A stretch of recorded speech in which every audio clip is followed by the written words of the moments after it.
दोस्तों और साथियों, लोग अपने जुर्म को छुपाने के लिए कभी कभी अपना जुर्म अपने नौकर पर डाल देते हैं। ऐसी ही एक मालिक ने अपनी गर्लफ्रेंड की शादी अपने नौकर से करवा दी। लेकिन दोस्तों फिर उस नौकर ने जो किया वो बड़ा ही दिल दहला देने वाला था। उस मालिक ने उस औरत के जिस औरत की शादी उस नौकर के साथ अपनी गर्लफ्रेंड की शादी उसके साथ करवा दी थी, अपने जुर्म को छुपाने के लिए उसे कुछ पैसे दे दिए थे। उसकी जिंदगी गुजारने के लिए कहा कि तुम मेरे इस जुर्म को छुपा लो ताकि मेरी बदनामी ना हो। मैं तुम्हें जिंदगी गुजारने के लिए पैसे भी दूंगा और इतनी खूबसूरत औरत के साथ तुम्हारी शादी हो रही है। आगे फिर जो होता है दोस्तों वो बड़ा ही दर्दनाक होता है। जब इस तरह के क्राइम जन्म लेते हैं, जब इस तरह के क्राइम होते हैं तो फिर दुनिया को जब पता चलता है तो फिर दुनिया कांप उठती है। ऐसी ही है आज की कहानी जो मैं आपको सुनाने जा रहा हूँ। सभी दोस्तों के नाम बारी बारी से लूंगा जो वीडियो पे कमेंट करेंगे। लेकिन उससे पहले आपसे रिक्वेस्ट कि दोस्तों अगर कहानी पसंद आए तो एक लाइक जरूर कर देना हमारी मेहनत को देखते हुए जो लोग कमेंट करते हैं। सभी के नाम सफलतापूर्वक अगली वीडियो में लेने की कोशिश करूंगा। कहानी विस्तारपूर्वक शुरू से आखिर तक पूरी सुने। तो दोस्तों, एक अच्छा खासा बिजनेसमैन है, अच्छा खासा कारोबार है, पत्नी है, सारी चीजें ठीक ठाक चल रही है। लेकिन वही के एक मर्द को घर में उसकी कितनी ही अच्छी बीवी क्यों ना हो, उसका कितने अच्छे से ख्याल क्यों ना रख रही हो, लेकिन उसकी जो बाहर की औरतों पर नज़र होती है, वो सोचते हैं कि बाहर की लड़की से भी अगर उसका टाका भिड़ जाए, उसका टाइम पास हो जाए। यानी ज़्यादातर जो लोग अब घर में शादीशुदा होते हुए जो बाहर की लड़की या किसी औरत से अगर वह रिलेशन बनाते हैं तो मौज मस्ती के लिए ही बनाते हैं। ऐसा ही सुनील ने भी सोचा था। बिजनेसमैन था, अच्छा खासा कारोबार था और उसकी पत्नी सुनीता जो है वो भी बहुत प्यारी थी, बहुत सुंदर थी। दोनों की नाम भी मिलते थे, सुनील और सुनीता। कोई दिक्कत नहीं थी। लेकिन वही एक आदमी कंपनी में काम करने वाला अपनी ही एक कंपनी में काम करने वाली जो उसके बराबर में काम करती थी, उस लड़की के साथ आग लगा बैठता है। दोस्तों दोनों लड़की में और लड़के में प्यार हो जाता है। दोनों एक ही कंपनी में जॉब करते हैं, आना जाना भी लगभग साथ ही होता था। कभी लड़की उसके पैसे दे दिया करती थी किराए के, कभी लड़का उसके किराए के पैसे दे दिया करता। अच्छी खासी कंपनी में जॉब पा रहे थे। सुनील अपने घर की वैवाहिक जिंदगी में ऐसा नहीं था कि वह परेशान था या उसकी औरत उसे परेशान करती थी। वो हर तरह से उसके लिए समर्पित थी। जैसे भी घर की गाड़ी चल रही थी, बड़े अच्छे तरीके से वो खींच कर ले जा रही थी। लेकिन अक्सर ये दूसरी जगह मुंह मारने की लत इंसान को पागल बना देती है। अब धीरे धीरे सुनील का प्रमोशन होता चला गया और फिर उसकी सैलरी भी बढ़ती चली गई तो घर में अब सुख सुविधा के लिए वो एक नौकर रख लेता है। दोस्तों नौकर वो दिन भर उसका काम करता, जैसे कि अगर उसकी बीवी सुनीता उसे बाहर सब्जी लाने के लिए कहती, या जो उसने घर बनाया था एक अच्छा घर बना लिया था, घर में लच था, सब कुछ था, पार्किंग थी, सारी चीजें सफाई सुथराई करने के लिए एक नौकर की जरूरत थी तो उसने नौकर भी बना लिया था और उसको एक सर्वे क्वार्टर भी दे दिया था। इधर जो सुनील था अब उसकी नज़दीकियां उसी की कंपनी में काम करने वाली रूबी के साथ बढ़ती जा रही थी। रूबी एक मॉडर्न लड़की थी और खिलखिलाकर लोगों के साथ बात करना, मुस्कुराकर हंसना और अपनी बातों से लोगों को दीवाना बनाना यह उसकी एक अदा थी। बस सुनील भी उसकी इस अदा में दीवाना हो जाता है और फिर दोनों के बीच में रिलेशन बनने लगते हैं। नाजायज़ ताल्लुकात एक बार बने तो सुनील अपनी घरवाली को ज़्यादा उससे को टाइम देता था। कभी किसी होटल में ले जाता तो कभी कहीं घूमने ले जाते, कभी किसी रेस्टोरेंट में। मामलात इस तरह से चलते रहे। जब इंसान के पाप का घड़ा फूटता है तो फिर वो ऐसा ही होता है, जैसे कि सुनील और बेबी के साथ इसके रूबी के साथ हुआ था। दोनों बड़े मौज मस्ती में एक दूसरे के साथ रिलेशन में नाजायज़ ताल्लुकात बनाते थे। लेकिन अब सुनील के पाप का जो बीज था वो रूबी के पेट में पलने लगा था। अब वो प्रेग्नेंट हो चुकी थी। जब उसको पहले महीने में माहवारी नहीं होती है, उसको शक होता है कि उसको इस महीने माहवारी क्यों नहीं हुई। तब वो शक की बुनियाद पर अगले महीने जब अपना टेस्ट करती है, जो अक्सर डॉक्टरों की दुकानों पर वो मिल जाती है, और जब वह देखती है तो उसमें वो प्रेग्नेंट नजर आती है। फिर वो अपना चेकअप कराती है तो वो प्रेग्नेंट हो चुकी थी। वो सुनील से बताती है कि मैं प्रेग्नेंट हो चुकी हूँ और तुम्हें मुझसे शादी करनी पड़ेगी, वरना मेरे घर वाले मुझे जान से मार देंगे। सुनील रूबी के साथ सिर्फ मौज मस्ती करता था, वो उसके साथ घर बसाने के लिए उसके साथ नहीं मिलता था। इसलिए अब उसके पैरों के तले से ज़मीन निकल जाती है। अब वो डर रहा था कि अगर उसकी घरवाली को पता चल गया तो उसकी तो हंसी खेलती दुनिया ही उजड़ जाती।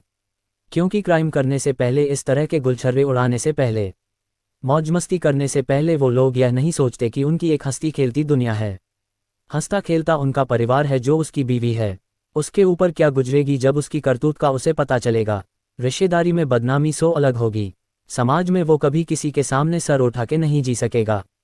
इसीलिए वो रूबी से बात करता है कि देखो जो हुआ सो हुआ, मैं तुमसे शादी तो नहीं कर सकता, लेकिन हाँ इतना जरूर कर सकता हूँ कि मैं तुम्हारा जो है इस बदनामी को, इस तुम्हारे इस कलंक को मिटाने के लिए तुम्हारी शादी मैं अपने नौकर से जरूर करा दूंगा, क्योंकि मेरा नौकर ठीक ठाक है, अच्छा खासा है, फिर उसके पीछे मैं हूँ। एक अपनी कमाई का मोटा हिस्सा मैं तुम्हें देता रहूंगा, और फिर जब तुम मेरे नौकर के साथ शादी के बंधन में बंध जाओगी तो फिर वहीं पर रहोगी। हम दोनों के बीच में इसी तरह नज़दीकियां भी रहेंगी। वो किसी तरह से रूबी को कन्वेंस कर लेता है। इधर वह अपने नौकर के पास आता है और कहता है कि तुम्हारी शादी नहीं हुई, कुंवारे हो, और तुम्हें मैं अच्छी खासी सैलरी देता हूँ। अपने घर से तुम यहाँ पर कमाने के लिए आए हो, बस एक बात मेरी मान लो कि तुम मेरी इज्जत बचा लो। मैं तुम्हें मोटा पैसा दूंगा, रहने के लिए यहाँ छोटा मोटा घर भी बनाकर दूंगा। अपने इस लॉन में ही मेरी एक गर्लफ्रेंड थी, उसके साथ मेरे नाजायज़ ताल्लुकात थे, वह प्रेग्नेंट हो चुकी है। अगर मैं उसके साथ शादी नहीं करता हूँ या कोई ऐसा रास्ता नहीं निकालता हूँ तो वो मेरे ऊपर दबाव बना रही है, और फिर अगर यह बात बाहर आ गई तो मेरी बड़ी बदनामी होगी। इसलिए तुम मुझसे शादी कर लो और यह मामला यहीं दब जाएगा। वो उसको पैसे का लालच देकर जैसे तैसे करके एक खूबसूरत अच्छी खासी पढ़ी लिखी उसको तो लुगाई मिल रही थी, इसलिए वो तैयार हो जाता है। उसने कहा चलो यार, मालिक के नीचे से निकली हुई है, जैसी भी है वो ठीक है, सब कुछ मिल रहा है उसे। वो तो लंगूर के मुंह में अंगूर वाली बात हो गई कि इतनी खूबसूरत बीवी उसे और कहाँ मिलेगी। अब वो उसके साथ जो है शादी करने के लिए तैयार हो जाता है। अब उस नौकर को वो बड़ा चढ़ाकर रूबी के घर वालों के सामने पेश किया जाता है। बहरहाल वो शादी हो जाती है। अब यहीं पर दोनों रहने लगते हैं।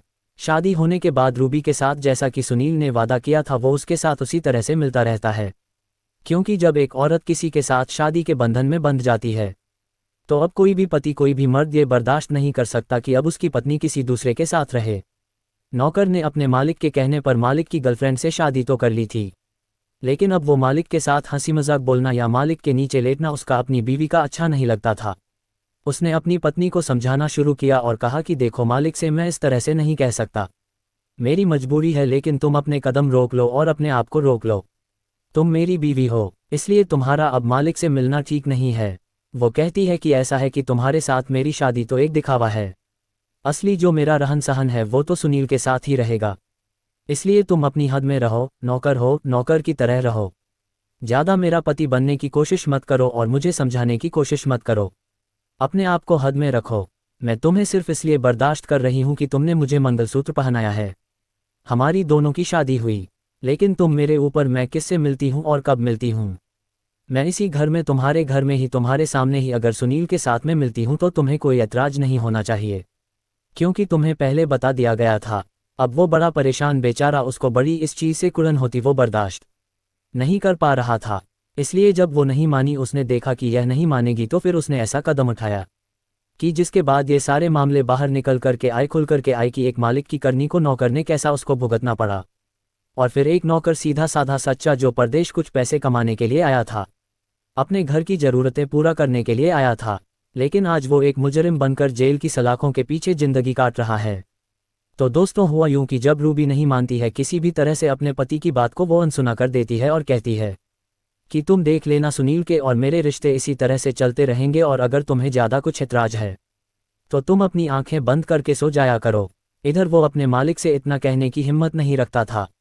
जब उसने देखा कि यह मामला रुकेंगे ही नहीं तो अब उसने रूबी को ही रास्ते से हटाने का फैसला कर लिया। उस रूबी अपनी हरकतों से बाज नहीं आती है। उसने काफ़ी समझाने की कोशिश की और फिर एक क्राइम जन्म लेता है। इसलिए उसने रूबी की धारदार हथियार से ऐसी निर्मम हत्या की कि उसके खून जो है, उसके खून से उसके हाथ रंग जाते हैं। और फिर जब वह अपनी पत्नी, जिसका नाम निहाद पति था कहने को तो वह उसका पति था, लेकिन उसे वह सुख नहीं मिल रहा था, यानी उसे एक बंधन में तो बांध दिया गया था।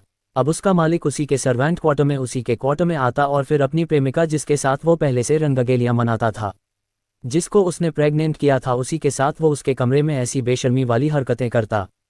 तो भला एक पति जिसके साथ उसकी पत्नी के फेरे फिर गए हो, उसके साथ उसकी शादी हो गई हो, वो कैसे इस बात को स्वीकार करता। वो उसको काफ़ी समझाया, लेकिन जब वो नहीं मानी तो आखिरकार उसने अपनी पत्नी का कत्ल करने का फैसला कर लिया। और फिर जब वो उसका कत्ल कर देता है, उसके खून से अपने हाथ रंग लेता है, फिर पुलिस आती है, तहकीकात होती है, और तहकीकात में जो खुलासा हुआ तो फिर यह हुआ कि एक मालिक ने अपने नौकर की हंसती खेलती जिंदगी को बर्बाद कर दिया। यानी अपने जुर्म को छुपाने के लिए पहले तो उसने अपनी गर्लफ्रेंड की शादी अपने नौकर से कराई, और फिर यहाँ तक तो ठीक था कि चलो अपने पाप छुपाने के लिए उसने अपनी गर्लफ्रेंड की शादी अपने नौकर से करा दी। उसकी शादी कराने के बाद उसको फिर आगे नहीं बढ़ना चाहिए था। अब वो नौकर उसकी मालिक की गर्लफ्रेंड को अपना चुका था, स्वीकार कर चुका था, उसको अपनी पत्नी, अपनी दुल्हन बना चुका था। तो अब दोनों को अपने अपने कदम रोक लेने चाहिए थे। लेकिन ना मालिक माना, ना मालिक की गर्लफ्रेंड मानी और दोनों इसी तरह से रिलेशन में रहे, नाजायज़ ताल्लुकात कायम करते रहे, जो कि एक गैरतमंद पति को बर्दाश्त ना हुआ। पहले तो उसने हर एक शरीफ इंसान की तरह उसको समझाने की कोशिश की, लेकिन जब पत्नी बाज नहीं आती है तो उसने उसकी हत्या कर दी, मर्डर कर दिया। आज वह बेचारा अपनी हंसती खेलती जिंदगी जो बिताने आया था, जो चंद पैसे कमाने के लिए परदेश आया था, आज वो जेल की सलाखों के पीछे एक मुजरिम बनकर जिंदगी काट रहा है। और दोस्तों, इसमें जो बराबर का शरीक वो मालिक भी है। वह तो अपने पैसे के बल पर, अपने रसूख की बरकर बल पर उसकी तो जमानत मिल गई है उसे, लेकिन जिसने बेचारे ने वो कत्ल कर दिया, अपने हाथों को खून से रंग दिया, वो मुजरिम बन गया और आज वो जेल की सलाखों के पीछे। तो दोस्तों, इस तरह की घटनाएं कभी घट जाती हैं, इसलिए अपनी ज़िंदगी में ऐसे काम मत करो जिनसे कि आपकी ज़िंदगी तबाह हो जाए या किसी दूसरे की ज़िंदगी बर्बाद हो जाए। तो चलिए अब उन दोस्तों के नाम जो मुझे कमेंट करते हैं, देखता हूं कि किस भाई ने कमेंट करके क्या कहा। फिर आपको किसी नई स्टोरी में मिलता हूं, तब तक के लिए खुदा हाफिज। जय हिंद, जय भारत।